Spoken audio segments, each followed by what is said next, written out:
नमस्कार दोस्तों, आज मैं आप लोगों को जीवन में सफलता पाने की एक प्रेरणादायक कहानी लेकर आया हूँ। कई बार जब लोग अपने जीवन में काम करना शुरू करते हैं तब उन्हें बहुत ज़्यादा दर्द होता है, तकलीफ होती है, उन्हें बहुत ज़्यादा मेहनत करना पड़ता है और ये बात उनसे बर्दाश्त नहीं हो पाती है। उनका शरीर जवाब दे देता है और वो उस काम को छोड़कर किसी और तरकीब में सफल होने का प्रयास करते हैं। लेकिन याद रखिए, इस प्रकार से कोई भी अपने जीवन में सफल नहीं हो पाता है। याद रखिए कि सफलता का मार्ग मेहनत, दर्द और तकलीफ से होकर गुजरेगा और यह आपको सहना ही पड़ेगा।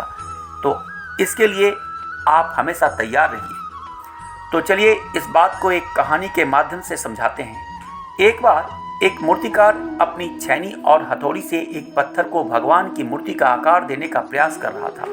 जैसे ही वह छेनी पर अपना हथौड़ा चलाता, वह पत्थर चिल्लाने लगता और कहने लगता कि ये क्या कर रहे हो, मुझे इतना मार क्यों रहे हो, मुझे बहुत दुख हो रहा है, तकलीफ हो रही है, पीड़ा हो रही है, मुझे अपने हाल पर छोड़ दो और यहाँ से चले जाओ। मूर्तिकार ने उस पत्थर से कहा, मुझे बहुत अच्छे से पता है कि तुम्हें बहुत ज़्यादा दर्द हो रहा है, तकलीफ हो रही है और तुम बहुत ही ज़्यादा पीड़ा में हो, लेकिन यदि आज तुमने इस दर्द को नहीं सहा, इस तकलीफ को नहीं सहा, तो जीवन भर तुम इसी प्रकार यहाँ पड़े रहोगे। मुझे पता है कि तुम में आगे बढ़ने की अपार संभावना है। तुम एक बहुत अच्छे पत्थर हो, लेकिन यदि तुम इसी प्रकार से रहोगे तो कभी भी आगे नहीं बढ़ पाओगे।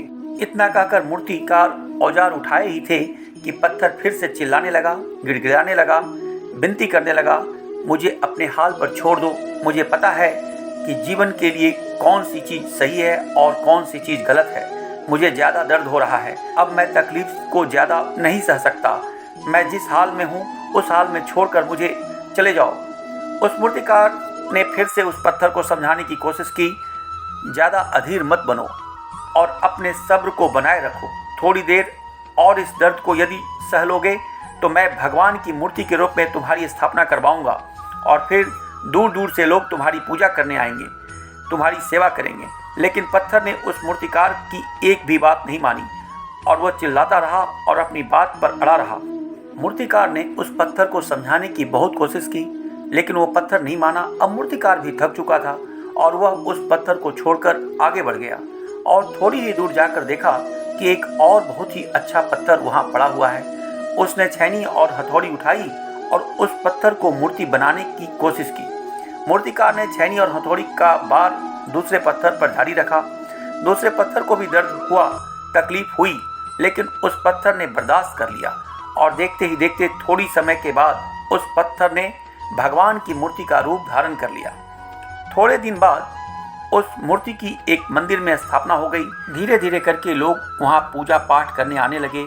लोगों की मन्नतें वहाँ से पूरी होने लगी और वह मंदिर बहुत ही प्रसिद्ध हो गया। एक दिन एक दूसरा पत्थर उसी मंदिर में लाया गया और उसे एक कोने में रख दिया गया। अब लोग आते और उस पर नारियल फोड़ते। ये कोई और पत्थर नहीं, बल्कि यह वही पत्थर था जिसने दर्द को नहीं सहा था।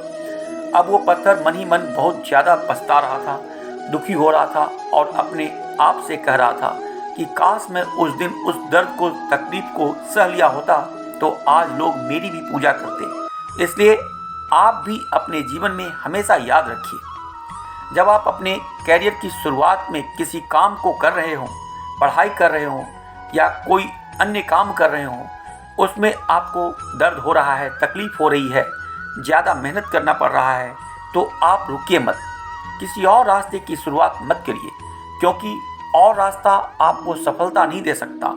आपको उस दर्द को, उस तकलीफ को सहना ही होगा और उस दर्द को, उस तकलीफ को सहकर आप ज़्यादा मजबूत बनेंगे और तभी आप अपने जीवन में आगे बढ़ पाएंगे। और जीवन में हमेशा याद रखिए कि आपको पहले पत्थर की तरह नहीं, बल्कि दूसरे पत्थर की तरह बनना है। यदि ये कहानी आपको पसंद आई हो और इससे कोई सीख मिली हो तो अपने दोस्तों और अन्य लोगों को शेयर करें और मेरे इस चैनल को लाइक, शेयर और सब्सक्राइब करें। धन्यवाद।